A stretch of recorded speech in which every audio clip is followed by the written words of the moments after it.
You are listening to Penne Pyro, Book 2 of the Jade Sommer Series, written by Nicolette Pierce. Copyright 2021. Audio copyright 2025 by Pierced Heart Publishing. Digitally narrated with full cast of voices.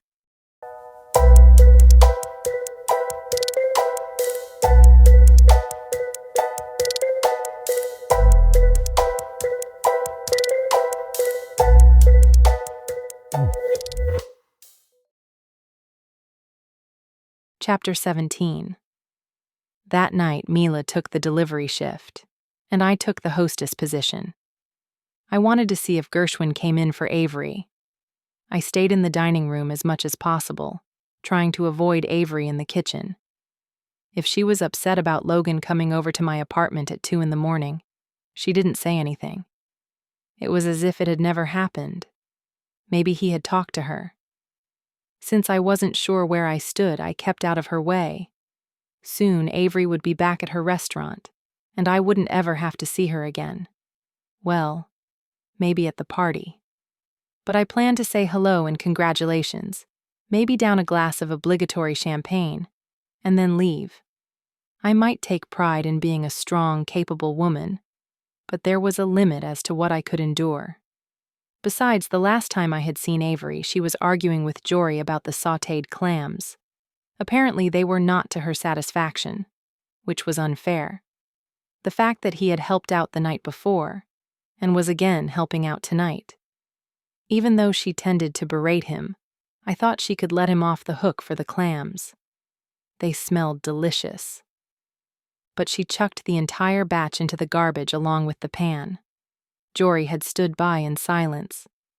Jade, table 5 needs more water, Ross said, pulling me from my thoughts. and someone just walked in. You'll need to seat them. I glanced over to the door and saw a man with a narrow gaze and a thick mustache. Walking over to him, I slapped on my friendly smile. "Hello, sir." "Table for 1?" His face was already turning sour as he scanned the dining room.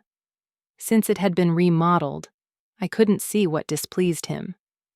Taking a freshly printed menu, I seated him in Mom's section. There were 2 things Mom was known for: her cannoli and her friendly service. He glanced at the table, circled it once, eyed the burning candle that was anchored in a Chianti bottle, and then sat in a seat that faced the kitchen door. "May I get you something to drink while you wait?" Chilled water. No ice. And tell Chef Avery that Gershwin is here. She'll want to know. So, this was Gershwin, the hater of all restaurants except for Avery's. His own importance grated at my patience. I grabbed a pitcher of ice water and headed to the kitchen. Finding Avery at her station, I said, "Gershwin wants you to know he's here." Her gaze snapped to me. "He's here?" I nodded. I sat him down in Mom's section. "Tell him I'll be out as soon as I can." Before I headed back to the dining room, I took a glass and set it on the side counter. I then grabbed a clean spatula and used it to halt the flow of ice as I poured water into the glass. Taking both the pitcher and the glass of water into the dining room, I placed the glass on the table in front of Gershwin. He frowned at it. "Is there something wrong?" I asked. The glass is beginning to sweat. I'll need a fresh glass. He waved away the offending water. "Certainly," I said through nearly gritted teeth. Picking up the glass, I brought it back to the kitchen where I found a new one. Making sure there wasn't a speck on it, I tipped the water inside. Bringing it back out, I was relieved to see Mom was talking to him. I slipped the glass on the table and walked away as she listed the entree of the night. Ross pulled me to the side. What's up with that guy? "That's Gershwin. He's a reviewer who hates all restaurants except for Avery's. He found out she's here." Ross eyed the pinched-faced man. I can already tell he's not going to give us a good review. I'm getting to the point that I don't care. Why? He's been here 2 minutes and even the water glass in dining room is not to his liking. I don't think even Mom will have power over him. Look at him. His face is so puckered it's going to flip inside out. I had a suspicion he might be the arsonist. But now I'm not so sure. What? Why would you think he's the arsonist? He's reviewed every restaurant that's been set on fire. And the arsonist leaves Penny noodles at the scene of the crime. Avery loves Penny, and he seems to worship only Avery. But now that I've met him, I don't know. Even a sweaty glass offends him. I doubt he'd want to touch gas or matches. Ross raised a brow at me. You're nuts. You know that, right? How am I nuts? I'm only putting 2 and 2 together. And getting 12. You take after Nana, and you're starting to scare me. He headed to the kitchen. Maybe there was some family resemblance, but at least I wasn't running an underground casino.